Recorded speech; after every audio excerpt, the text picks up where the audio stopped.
आज एक बार फिर एक छोटे अंतराल के बाद हमारे साथ में air commander SP Singh sir और महेश दत्त सर हैं। जब ये दोनों एक्सपर्ट हमारे साथ में होते हैं तो बात बड़ी इम्पोर्टेंट होती है और बात होती है जियोपॉलिटिक्स से रिलेटेड। आज हम इन दोनों के साथ में एक बहुत इम्पोर्टेंट चीज़ के ऊपर बात करने वाले हैं। वो ये है कि 3 साल हो गए रशिया और यूक्रेन जो है वो जंग के मैदान में है। अब कहीं हालात ऐसे नज़र आ रहे हैं कि शायद वो जंग कहीं रुक सकती है। ज़ेलेंस्की और ट्रम्प के साथ में क्या हुआ वो हम लोगों ने कुछ दिनों पहले देखा और उसके बाद हालात तेज़ी से बदले और अब शायद दुनिया ये सोचने में लगी है या दुनिया को ये महसूस हो रहा है कि शायद ये जंग कहीं न कहीं रुक सकती है।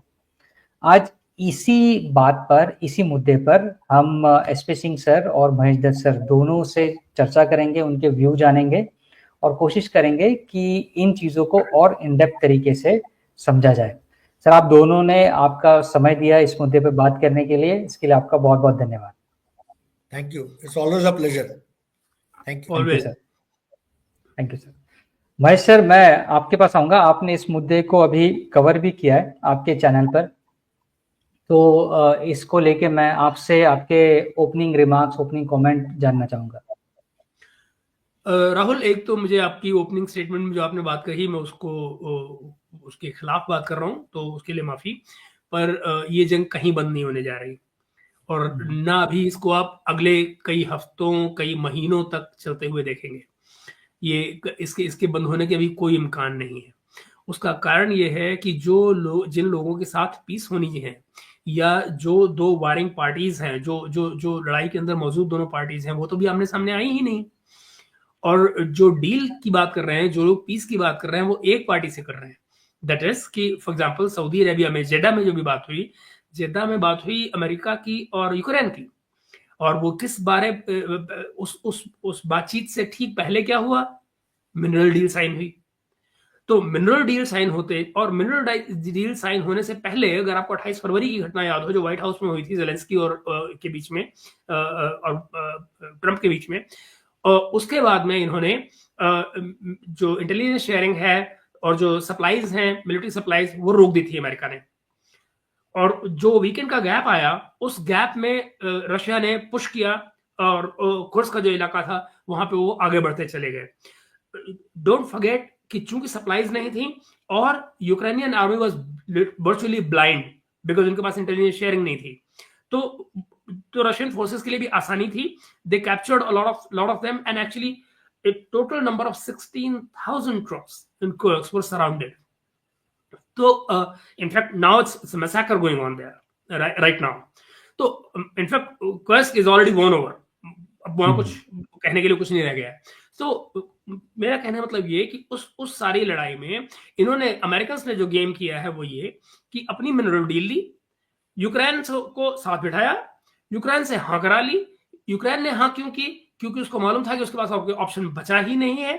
कर्स्क हाथ से जा रहा था, उसको ये लग रहा था कि भाई जो जैसे भी बचाया जा सकता है अपने आप को बचाओ। सो they said yes to everything that Trump wanted, and then entire Western media went berserk.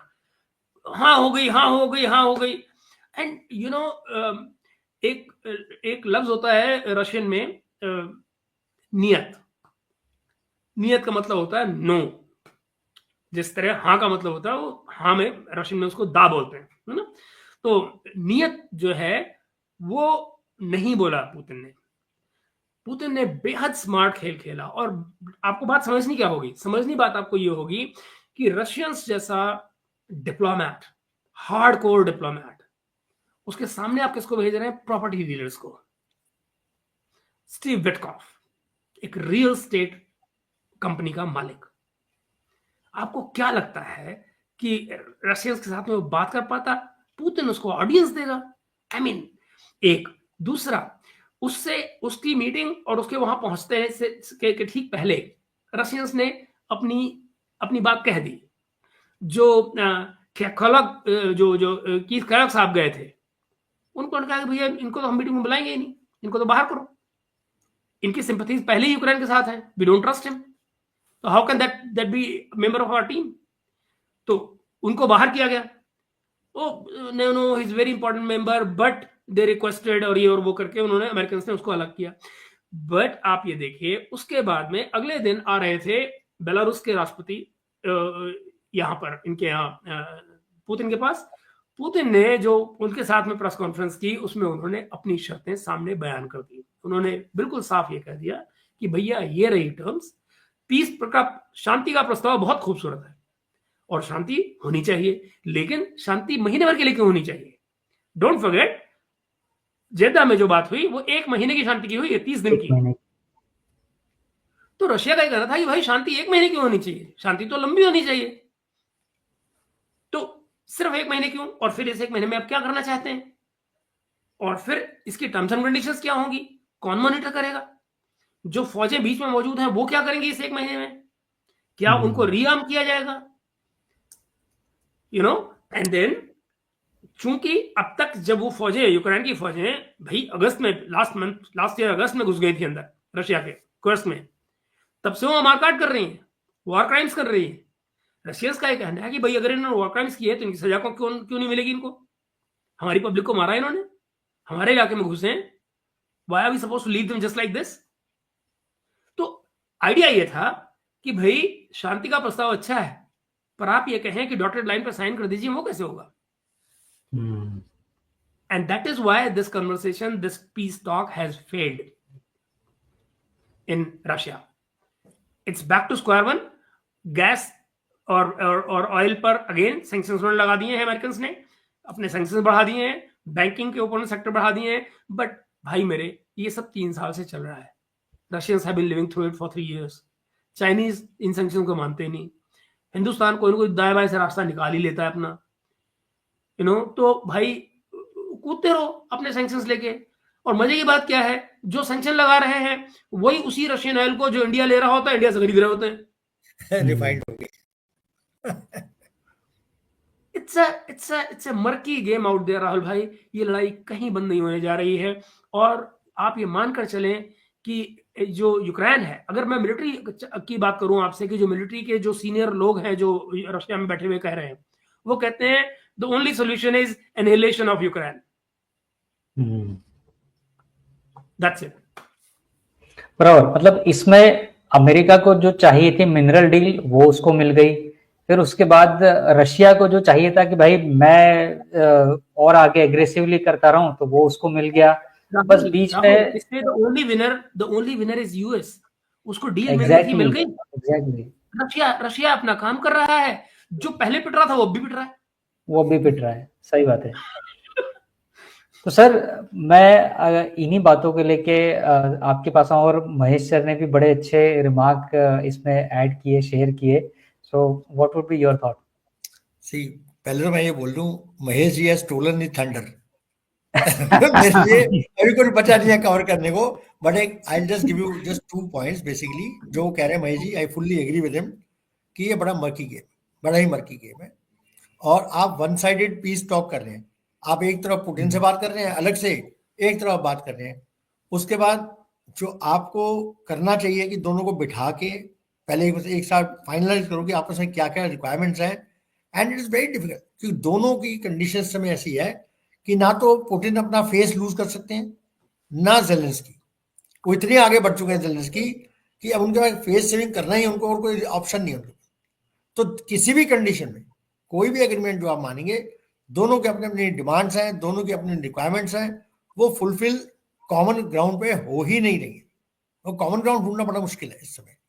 और रशिया जो है बिल्कुल वेरी क्लियर है, पुतिन ने जो बोला है, जो उसकी है चीजें, वो मैं आपको बताता हूँ। सबसे पहले जो पुतिन की रिक्वायरमेंट जो है, उन्होंने देखी, जो उन्होंने कंडीशन 1 बोली है वो क्या है। वो कहते हैं जो उनकी मिलिट्री वहां पे डोनेट्स्क में, लुहांस्क में, खेरसॉन में, ज़ेपोरिज़िया में जो उनकी ऑलरेडी मिलिट्री एस्टेब्लिश हो गई है, वो वहीं मानी जाए। अब उससे क्या होगा, यूक्रेन ऑलरेडी क्रीमिया लूज कर चुके हैं, तो रशिया का पूरा एक्सेस जो है अजोव सी और जो ब्लैक सी में पूरा कंप्लीट है उनका। और जो थोड़ा बहुत जो इनको रूट था बचा हुआ, वो पूरी, ये देखिए पूरी चारों जो मैंने जगह बताई, चारों ईस्टर्न फ्लैंक की है।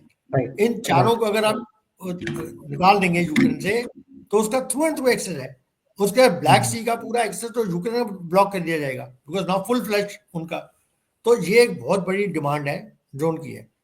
तो दूसरी डिमांड आपको पता ही है कि ये जो है जहां भी जो जहां है फौजें वहीं स्टॉप करें, ठीक है।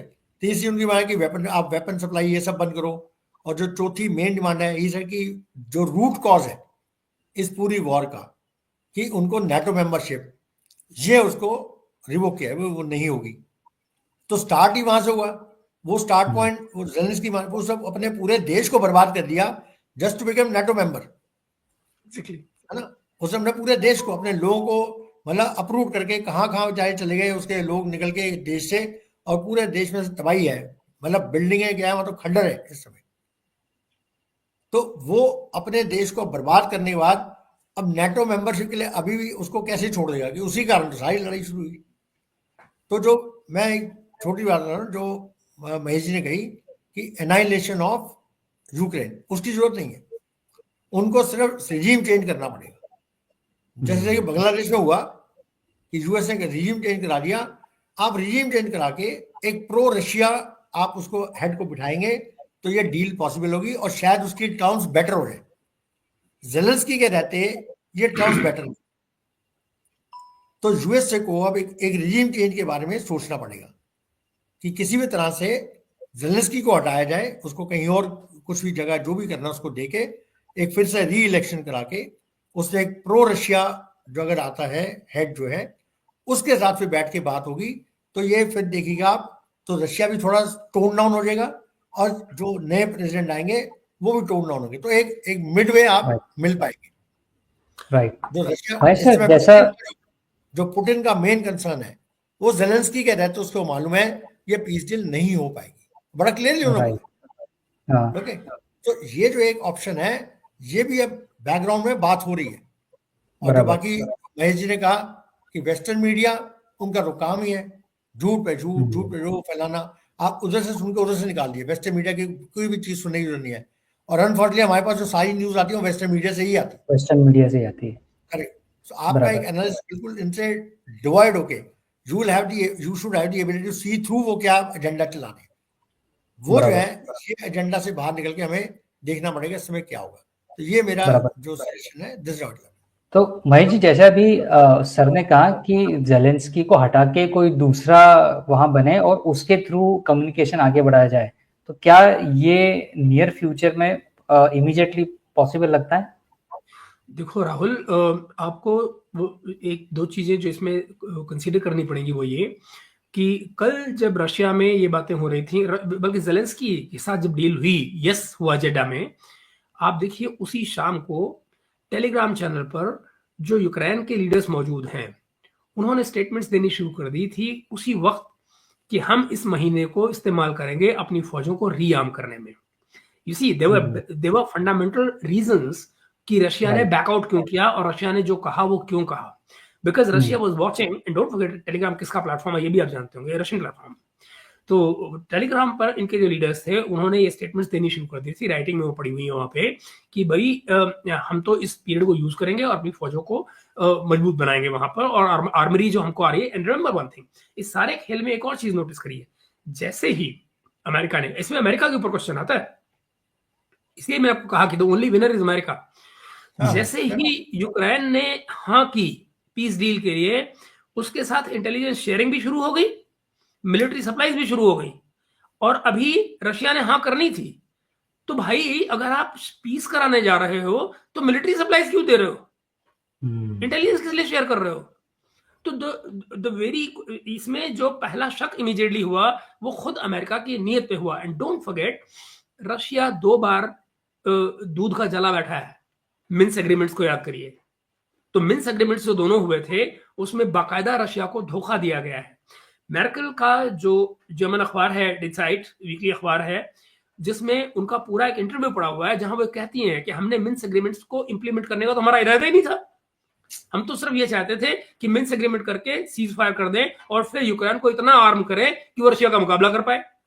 बराबर। तो अगर नेटो इस नियत से पीस सीज फायर करवा रहा है तो तीसरी बार तो भाई कोई भी धोखा नहीं खाएगा ना, 2 बार धोखा खा के। तो इसीलिए रशिया ने अपनी शर्तें दी कि भाई ये टर्म्स एंड कंडीशंस हैं, अगर इन पे आप बात करते हो इनके जवाब दे दो।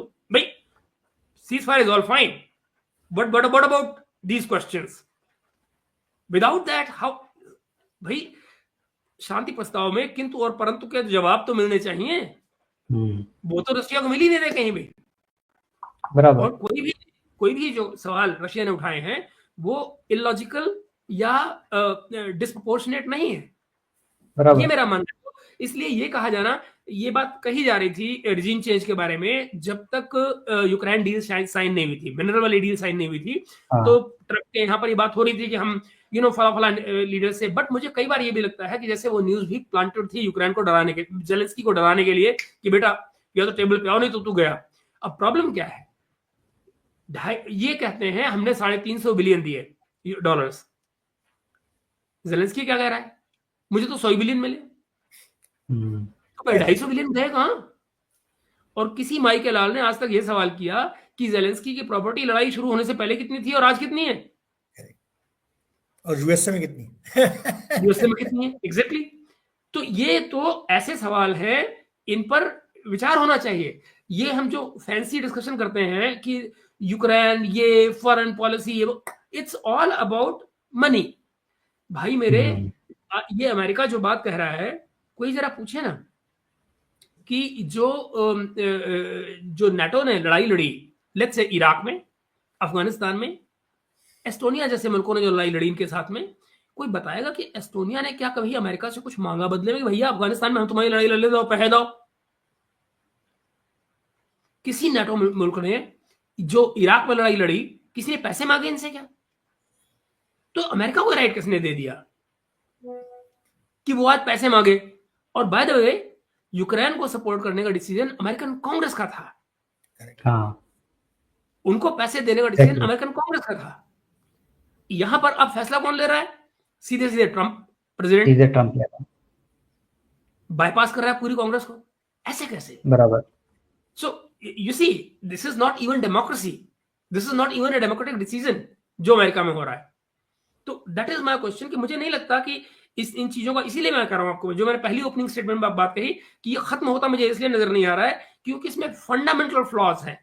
दोनों तरफ से जो पॉलिटिक्स हो रही है उसमें फंडामेंटल फ्लॉज हैं, स्पेशली नाटो की जो पॉलिसी है उसमें। जरा सोचिए ना, यूके और फ्रांस ये कह रहे हैं हम ग्राउंड फोर्सेस भेजेंगे। आप जरा सोचिए, जो लोग मिलिट्री सप्लाई दे रहे हैं रशिया के अगेंस्ट, वो अपनी मॉनिटरिंग के लिए अपनी फौजें भेजेंगे, उनको रशिया कैसे एक्सेप्ट करेगा भाई? तो रशिया तो ये कहेगा ना भाई यूएन के लोग लेकर आओ, अगर लेकर आने तुम क्यों आओगे, तुमको मैं क्यों, तुम्हारे खिलाफ तो लड़ाई लड़ रहा हूं भाई मैं, तुम तो इनको मार दे रहे हो। तो it's you know somebody has to understand it in very straight lines। ये कोई कॉम्प्लिकेटेड बिजनेस नहीं है। रशिया जो कह रहा है वो ये कि भाई जहां मेरी दिक्कतें थी वो पहले दिन से मैं वहीं खड़ा हूं, कि नेट बुदापेस्ट एग्रीमेंट की कोई बात ही नहीं करता। 1989 के बाद में जो बुदापेस्ट एग्रीमेंट जब हुए थे उनमें ये तय हुआ था, जब इन लोगों ने, आपको याद है कि जब इनके न्यूक्लियर हथियार गए थे, क्या नाम है इनका, यूक्रेन के और बेलारूस के, तो बदले में रशिया ने इनके जो डेट्स थे, उस समय के जो तमाम स्टेट डेट्स जो थे वो अपने ऊपर लिए थे, रशिया ने लिए थे। अब कोई रीजन होगा ना कि सोवियत यूनियन की जो मेंबरशिप थी यूएन सिक्योरिटी काउंसिल की, वो सिर्फ रशिया के पास है, क्यों है? राइट। इन सबके जो हथियार गए थे उनके बदले में उसने भी जिम्मेदारी ली थी। अब बदले में क्या, और ये शर्त रखी गई बुदापेस्ट एग्रीमेंट में, इवन मिन्स्क में, कि भाई नेटो फोर्सेज यहां नहीं आएंगी। उन फंडामेंटल क्लॉजेस को तो आप बार बार भूल जा रहे हैं। How do you expect Russia to agree? और ये कहना कि नहीं जी वो रशिया आ जाएगा, पोलैंड पे हमला कर देगा, ये कर, कोई जरा समझाएगा कि रशिया के पास ऐसा क्या नहीं है जो यूरोप में है जिसके लिए वो पोलैंड में आएगा? करेक्ट, नहीं यूक्रेन में आएगा या इवन यूक्रेन में आएगा। अच्छा, यूक्रेन में भी एक चीज, जो 4 प्रोविंसेस जिनके लिए रशिया कह रहा है, उनमें बाय द वे प्लेबिसाइड हुआ था, रेफरेंडम हुआ था, और उन्होंने रेफरेंडम में कहा था कि हमें रशिया के साथ जाना है। तो आपको क्यों लगता है कि रशिया उनको छोड़ देगा? एग्जैक्टली, बराबर। और जो रशिया, जैसा भी आपने बताया सर, रशिया के जो कंसर्न डे 1 पे थे वो आज भी वहीं पर है, और उन चीजों को तो एड्रेस ही नहीं किया गया। तो एग्जैक्टली सर, ऐसे में क्या अभी कुछ दिनों पहले ये भी बात हो रही थी सर कि पुतिन और ट्रम्प की भी मुलाकात हो सकती है। तो क्या ये मुलाकात वाकई में नियर फ्यूचर में इन कंडीशन में होते हुए दिखती है? और इसके कनेक्टिंग दूसरा, क्या वाकई में ट्रम्प, पुतिन, जेलेंस्की तीनों एक टेबल पे बैठ के इन चीजों को सॉल्व करने की तरफ आगे बढ़ सकते हैं, या फिर अभी बिल्कुल भी कोई भी पॉसिबिलिटी नहीं है, जीरो पॉसिबिलिटी? देखिए, अभी तो पुतिन और ट्रम्प की मीटिंग होनी है, उससे पहले देखिए उनकी टीम वहाँ ऑलरेडी रशिया में है, ठीक है, रशिया में उनकी टीम बैठी हुई है, जो डिस्कशन चल रही है, and there is no doubt जो एफर्ट है। और ये ट्रम्प परसों की स्टेटमेंट है, ट्रम्प खुद ही बोल चुके हैं कि अभी पुतिन से कोई इंडिकेशन नहीं है कि इसको हम आगे लेके जा सकते हैं, जो 4 दिन बात हुई है। लेकिन इन दोनों की आपस में बात जरूर हो चुकी है on the phone line, okay. और वो क्या बात हुई है उसका ज़्यादा डिटेल्स अवेलेबल नहीं है, एक जो शुगोफाइड दैट्स डिफरेंट नहीं, पर मेरी ये मानना है कि ट्रम्प इसको डील को कराने के पूरी तरह से सिंसियर है कराने के लिए, उसके बड़े सारे अलग कारण हैं, लेकिन ये इनकी मीटिंग जरूर होगी। अगर मीटिंग किसी और कारण से ना हुई तो एक जो है एक फेस रखने के लिए, एक दिखाने के लिए दुनिया को यस कि हमने मीटिंग करी पीस प्रोसेस को बढ़ाने के लिए।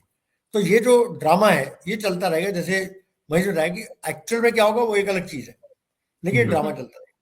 और इन दोनों को एक साथ एक जगह पे लाना एज ऑफ टुडे मेरे हिसाब से अभी इम्पॉसिबल, क्योंकि दोनों पार्टीज हैं अपने अपने बिल्कुल स्टैंड पे, बिल्कुल एक सेकंड। और हो क्या रहा है कि दोनों जो नेगोशिएशन टेबल पे आने से पहले अगर आते हैं तो वो अपने अपने पॉइंट्स को और स्ट्रॉन्ग कर रहे हैं, ताकि जो नेगोशिएशन टेबल पर आए तो ये बोले कि नहीं ये देखो मेरा है, इसको ये मैं नहीं दे सकता, ये तुम दो। तो थोड़ी जो गिव एंड टेक होगा उसके लिए अपनी अपनी पोजीशन को स्ट्रॉन्ग बना रहे हैं। और यही रशिया कर रहा है, यही यूक्रेन कर रहा है।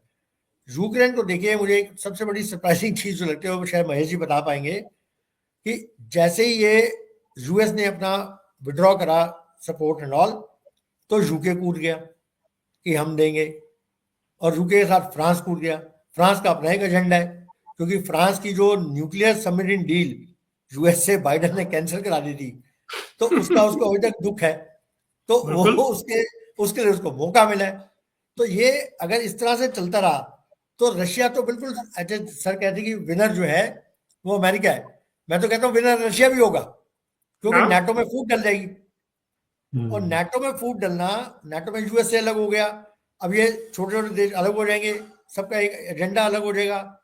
तो अगर नाटो ही टूट गया, नाटो में फूट डल गई, तो ये तो रशिया को सूट करता है। तो जो हमारे यहाँ पर वो सर चाइना भूल रहे हैं आप, चाइना भूल रहे हैं आप, चाइना हमारे यहाँ पर क्या है, क्या बार बार देखिए इलेक्शन में क्या था, बटोगे तो कटोगे, है ना, और एक है तो सेफ है, तो अब नाटो में अप्लाई होता है, बटोगे तो कटोगे, ठीक है, एक है तो सेफ है, क्योंकि जैसे ही अलग हुए तो रशिया की थ्रेट फिर से माउंट हो जाएगी। अभी सारी यूरोपियन कंट्रीज को ये डर है कि अगर ये अब यूएस से पूरा अलग हो गया इनसे, तो नाटो के एक एक देश को चुन चुन के रशिया जो है पकड़ लेगा, ये डर है। एक्चुअल में शायद हो ना हो, बिकॉज मैं जितना समझता हूँ पुतिन का जो उनका थिंकिंग है, जो उनका है, वो अपने अपने वहां पे पीसफुल रहे, तो उनको कोई मतलब नहीं है। उनको जो है he wants to very peaceful, अपना लाइफ से निकालो, खुश रहो, रशिया प्रोग्रेस करे, बाकी उनसे कोई मतलब नहीं है, अनलेस आप उनके जाके पूंछ पे पैर रख लो, जो यूक्रेन ने की बराबर। तो ये चीज जो है, ये सिचुएशन जिस समय नाटो की जो हालत है वह बड़े ध्यान से देखिए, तो पूरे यूरोपियन जो देश है वो घबराए हुए हैं, ओके, कि अमेरिका अलग हो गया, क्योंकि मेन पावर अमेरिका है, सारे वेपन। अब देखिए जो नाटो का सिस्टम है, बताता हूँ मिलिट्री पॉइंट ऑफ व्यू से, नाटो की जो अंडरस्टैंडिंग है, उनके सारे वेपन सिस्टम कॉमन है, ये उनकी एग्रीमेंट। तो उस एग्रीमेंट में सबसे बड़ा बेनिफिशियरी, जैसे महेश ने बताया, यूएस है। वो सारे जो आर्म्स बनते हैं मेन, वो सारे यूएस से किए, तो हर यूरोपियन कंट्री उससे ही खरीदती है। तो नाटो जो चलता है बेसिकली वो यूएसए के उससे चलता है। आज यूएसए ने अगर विड्रॉ कर लिया है यूक्रेन को सपोर्ट के लिए, कल को यूरोप के किसी देश जो उनके अगेंस्ट खड़ा उसका विड्रॉ कर लेंगे, तो आपके पास वही होगा कि आपके पास टैंक है पर उसके गोले नहीं है, क्योंकि यूएसए आपको देगा नहीं। आपके पास बंदूकें हैं पर गोली नहीं है, क्योंकि यूएसए देगा नहीं। आपके पास जहाज है पर वो किल स्विच लगा है, उड़ेगा नहीं, क्योंकि यूएसए नहीं करा। तो सारा जो कंट्रोल है, नाटो का पूरा कंट्रोल दारोमदार यूएसए के ऊपर है। और यूएसए अगर निकल गया तो ये सबसे बड़ा डर है सारे यूरोपियन कंट्रीज को। ओके, ये एक अलग गेम चल रही है। तो इस पूरे जो बड़ा सिचुएशन है, जैसे महेश ने शुरू में कहा कि वॉर इतनी जल्दी खत्म नहीं होने वाली, peace is very difficult now. जो इन चीजों को देखते हुए कि हर किसी का अपना एजेंडा है, जो आर्म्स लॉबी है यूएसए की, वो कभी नहीं होने देगी पीस। जो मीडिया है, आर्म्स लॉबी मीडिया को फीड करती है, वो मीडिया भी बोलेगा उनके फेवर में। तो ये पीस लॉबी होना थोड़ा सा मुश्किल है अभी एज ऑफ नाउ। लेकिन ट्रंप जो है, मैं ये आपको बता सकता हूँ, मेरी अंडरस्टैंडिंग है ट्रंप जेन्युइनली कोशिश कर रहे हैं, उसके रीजन अलग है। लेकिन एक बार पुतिन से उनकी मीटिंग हो जाए, उसके बाद शायद थोड़ी क्लैरिटी अलग आएगी। अभी तो सिर्फ यूक्रेन में ही हुई है, जेलेंस्की से, सऊदी अरेबिया। एक बार पुतिन के साथ मीटिंग हुई, जो ये उनका डेलीगेशन गया हुआ है मॉस्को, उसके वापस आने के बाद I am very sure within short time Putin और ट्रंप की मीटिंग जरूर होगी, and we should wait and watch for that. Mahesh sir, इसके अंदर पुतिन जब वो जो जिस प्रेस कॉन्फ्रेंस का आपने जिक्र किया, जिसके अंदर उन्होंने बताया, उसमें उन्होंने Chinese president Xi Jinping, Indian prime minister Modi, इनका भी नाम लिया। तो क्या इस पूरे सिनारियो जो भी चल रहा है, एक जो एटलीस्ट बाहर विजिबल दिखता है कि पीस इनिशिएटिव, उसके अंदर बैकग्राउंड में कहीं ना कहीं भारत का कोई रोल है, या फिर ये सिर्फ एक जेस्चर के तौर पे उन्होंने कहा बोल दिया? देखो राहुल, मैं उन लोगों में से नहीं हूं जो फिजूल का ड्रम पीटना चालू कर दूं या फालतू में ताल ठोकना शुरू कर दूं। मुझे नहीं लगता हमारा कुछ में रोल है, और ना ही हमें इसमें कोई रोल क्लेम करना चाहिए। हमारे अपने नेशनल इंटरेस्ट हैं, और मैं आपको ईमानदारी से बताऊं, अगर सच बात पूछी जाए और जियो स्ट्रेटेजी के बेसिस पे देखा जाए और बिल्कुल इम्पार्शियल हो जाया जाए और सिर्फ ये सोचा जाए कि मैं एक हिंदुस्तानी हूं और मुझे अपने मुल्क के बारे में सोचना है, तो इस लड़ाई से सबसे ज्यादा फायदा हमको भी हुआ एग्जैक्टली, है ना। तो हमारी तो बला से कि हम जब मोदी जी जेलेंस्की के पास गए थे और जो ड्रामे उसने किए थे, उसके बाद तो मैंने कहा था कि भाई लौट के आओ, अपने घर बैठो और भूल जाओ। And I am very happy कि मोदी जी ने वही किया।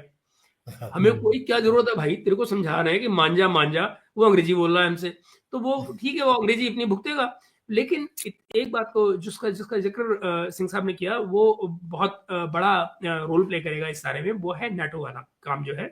और आप ये देखिए कि नेटो की का जो विघटन है एक तरह का, वो ऑलरेडी शुरू हो चुका है। इस सारे में जो सबसे बढ़िया बियर पार्टी चल रही होगी, वो शैंपेन खोल रहे होंगे शी जिनपिंग और पुतिन, क्योंकि भाई, और सबसे ज्यादा चीन, उनको तो कोई परवाह ही नहीं है। उन्होंने कहा भाई, आपको याद होगा शी जिनपिंग जब यूरोप की ट्रिप पे 3 कंट्रीज के गए थे, फ्रांस, हंगरी और सर्बिया। तो जब वो फ्रांस में थे, पेरिस में, तो यूरोपियन कमीशन की जो हेड है उर्सुला फॉन डर लायन, वो मिलने के लिए उनसे आई थी, है ना। और उन्होंने कहा था यूक्रेन में इंटरफेयर करिए। तो उन्होंने कहा था भाई, मेरे से इलेक्ट्रिक व्हीकल पे टैक्स की बात कर लो, मैन्युफैक्चरिंग की बात कर लो, धंधे पानी की बात कर लो। ये लड़ाई वड़ाई से मेरे को मतलब नहीं है। यूक्रेन जाने, रशिया जाने, मैं नहीं जानता, मेरा कोई लेना देना नहीं है, मैंने कोई बात नहीं करनी इस बारे में। ये सब अपना समूह लिए वहां से चले आए थे। वो आगे हंगरी चला गया, अगले दिन उसने सर्बिया निपटाया, सर्बिया को जाके उन्हें 1 बिलियन दिया, अपने घर आ गया। वो 1 बिलियन सारे खाकू के अपने सर्बिया में बैठ गए एक तरफ को। मगर मैं कहने की कोशिश आपको ये कह रहा हूँ सिर्फ कि इसमें जो डिसइंटीग्रेशन वाला प्रोसेस है वो ऑलरेडी शुरू हो चुका है।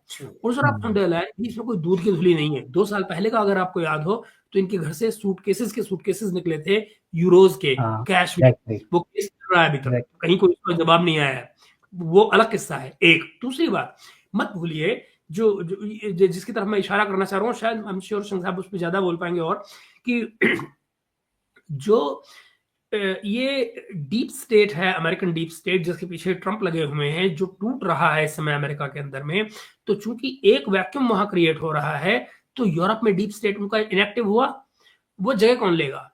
आप एक चीज तुरंत नोटिस करिए कि एक आदमी जो सबसे ज्यादा इस में कूद रहा है, जिसका दूर दूर तक को नाता रिश्ता नहीं लगता है, वो है उर्सुला फॉन डर लायन, यूरोपियन कमीशन की हेड। वो 800 बिलियन का हम बिल बनाएंगे और 850 के हम ये यूरोप को सिक्योर करेंगे। भाई मेरे, वो 800 बिलियन आएगा कहां से माता, ये तो बताओ, कहां से लेके आओगी? और बदले में क्या हुआ? फौजें किसकी जाने की बात है? ब्रिटेन की फौजें। जानते हो कितनी फौजें आजकल ब्रिटेन के पास?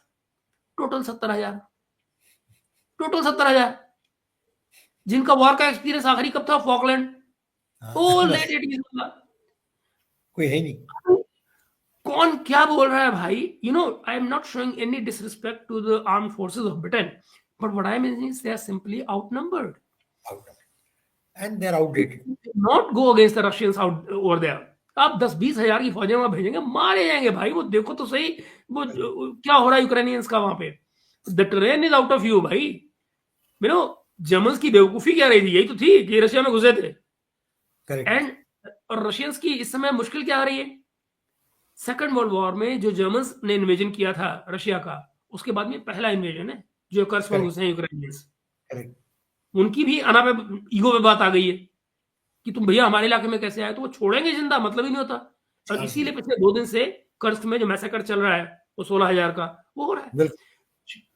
जो उसने कहा है, पुतिन ने क्या कहा है कि भाई या तो सरेंडर करो या मरो, 2 ही चॉइसेस हैं, तीसरी चॉइस नहीं है कोई. तो इन दोनों में से, ऐसी दोनों ही चॉइसेस में से अगर फोर्सेस कुछ भी लेते हैं यूक्रेन की, उसमें रीआर्मामेंट का तो कोई बचता ही नहीं. सरेंडर हो जाता तो भी रीआर्मामेंट नहीं बनता, और मर गए तो भी नहीं बनता. तो now Kursk is over. Kursk has been taken over by Russia. It's all done, finished. अब वहां पे रशियन झंडा लहरा रहा है. अच्छा, बची बात अब बाकियों की. तो भाई वो अपनी मिनरल डील लेके बैठ गया है. जिसको जो करना है करते रहो, नाचते रहो. दैट इज उसका काम हो गया. NATO is in deep crisis. And don't forget, इस सारे में जो टैरिफ वाला जो वॉर चल रहा है, जो अभी कैनेडियन प्राइम मिनिस्टर ने कल ओथ ले लिया है, वो इंडिया के साथ बातें कर रहे हैं, यूरोप के साथ वो रिलेशन बना रहे हैं, यूरोपियन यूनियन में आने की बात कर रहे हैं. America is in deep problems right now. जो ट्रेड वॉर शुरू किया है ट्रंप ने, I don't know how will he manage that. It's actually not heading anywhere. Exactly. और ये उसी को बैकफायर करेगा पूरा. He'll have to take a step back. ये होने वाला है. क्योंकि यार आप you can go against one country, you can go against 2 countries, you can go against 10 countries, but you can't go against the entire world. Exactly. मेरा क्या कहना है, ये बात सिर्फ अगेंस्ट जाने की नहीं है, ये it is all about the very system, how they have been operating till now. इसमें बहुत सारा जो मैन्युफैक्चरिंग का प्रोसेस है वो बड़ा टू एंड फ्रो है. यानी कि अगर एक कार बन रही है अमेरिका में, तो उसके जो डिफरेंट फोर्सेस, जो पार्ट्स हैं, वो यूरोप के तमाम मुल्कों में बन रहे हैं, और वो कई बार टू एंड फ्रो इधर उधर होते हैं. America I had done a study of China and America both. I had done it and submitted for the NSCS. NSC ने ऑर्डर करी थी.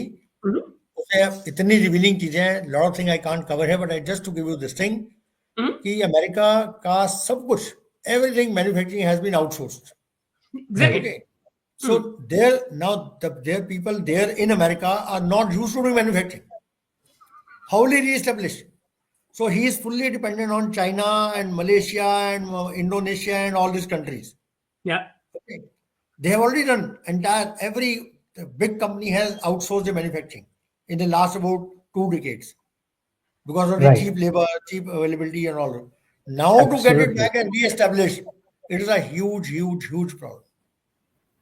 Okay. Right. So that is where that Trump will face the major setback, where it will come out very quickly. So if he starts raising tariff, he will suffer the effect of it. So he'll have to redo his own thinking, which will come. Right. And sir, आपने जो बात करी, इसी के connecting अगर मैं इसको software industry से रिलेट करके देखूं, तो आपने बिल्कुल सही कहा कि सिंस लास्ट 2 डेकेड्स और 20-25 ईयर्स यूएस जो है ना, उसने अपने आप को इस तरीके से ढाल लिया है कि आउटसोर्सिंग सोसाइटी, वो यूएस जो है वो धीरे धीरे एक पिछले 20-25 सालों में बनता आया है. आज सॉफ्टवेयर के अंदर भी, और ये सिर्फ सॉफ्टवेयर की कहानी नहीं है, ये लगभग हर इंडस्ट्री की, हर सेगमेंट की यूएस में यही कहानी है कि वो चीजें आउटसोर्स कर देते हैं. उनको पता है कि मेरे यहाँ पे 10 रुपए में बनेगी, मैं बाहर से मंगाऊंगा 2 रुपए में बन जाएगी, मेरे पास 3 रुपए में पहुंच जाएगी. अब अगर आप, और जो टैरिफ लगाने का सही मकसद या सही अप्रोच जो होता है वो ये कि चुनिंदा चीजों पे आप टैरिफ लगाएं. आप ऐसा नहीं कि आप हर चीज पे टैरिफ लगा देंगे. अरे भाई, आप वो हर चीज बना कहाँ रहे हैं? आप बना नहीं रहे हैं, इसलिए तो बाहर से मंगवा रहे हैं. आप अगर हर चीज जो आप बाहर से मंगवा रहे हैं उस पे आप टैरिफ लगा दोगे, तो आपकी खुद की इकोनॉमी बैठ जाएगी. ये एक टैरिफ बेसिक करेंगे, समझ तो होनी चाहिए ना। टैरिफ का अब एक अगर और चीज ये है, बेसिक समझ ही नहीं फॉलो करेंगे तो फिर कैसे काम चलेगा?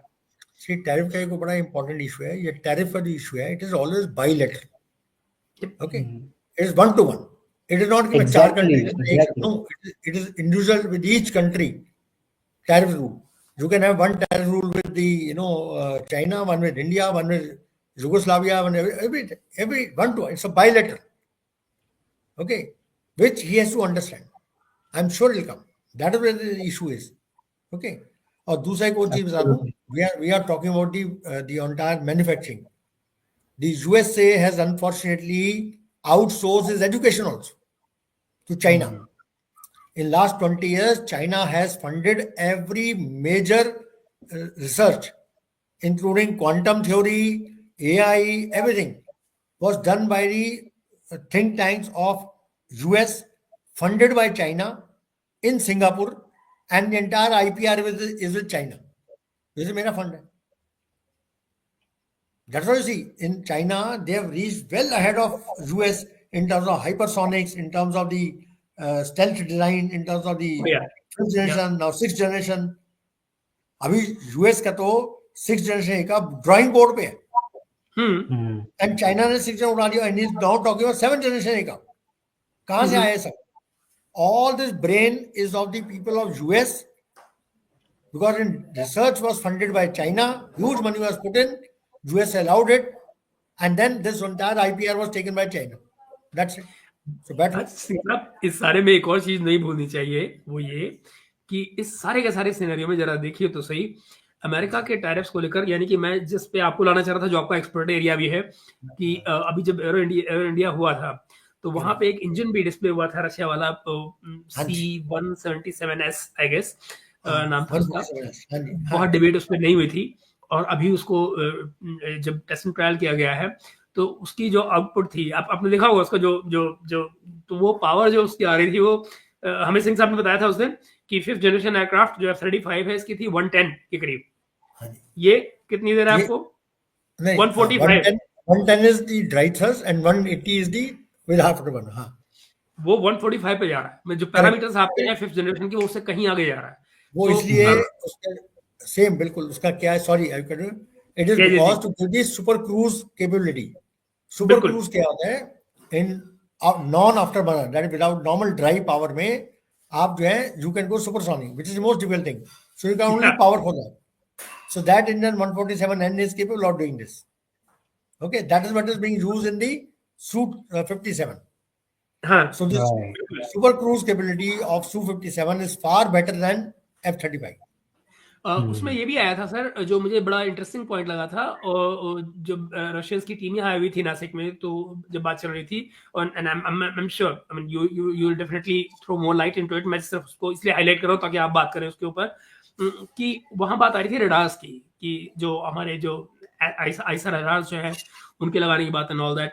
तो वो Su-57 की बात वहां पे आ रही थी कि कुछ प्रॉब्लम्स है वहां पर. अब पीछे जो इन्फॉर्मेशन बाहर आ रही थी वो ये कि इंडिया में अपने जो रडार्स हैं वो वर्ल्ड क्लास हैं जो बन रहे हैं, और वो फुली अकोमोडेबल हैं Su-57 में. हाँ, तो भाई why do we need it? And जो उसमें जो एक ही प्रॉब्लम आ रही थी वो थी स्टेल्थ कैपेसिटी, जो उसके विंग्स में जो स्टेल्थ कैपेसिटी थी वो उतनी नहीं है जो F-35 की है, बट वो इनमें भी नहीं है भाई.